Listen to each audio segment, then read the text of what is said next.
প্রথমে ভিডিওটি দেখেন, তারপর লিজেন্ডদের করা ফানি কমেন্ট গুলো করব। Let's go.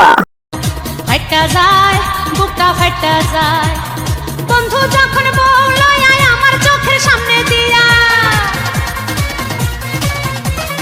বন্ধু যখন বলয় আমার চোখের সামনে। तो चलिए शुरू करते हैं। আপু 1 লিটার দেন, সামাই রান্না করব।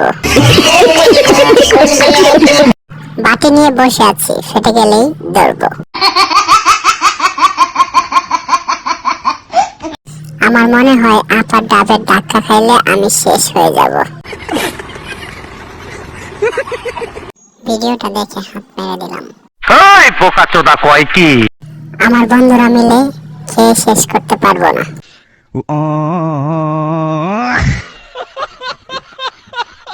একটা মনে হয় 10 কেজি করে হবে। জামাইয়ের বালিশ লাগে না। আমার শরম করে।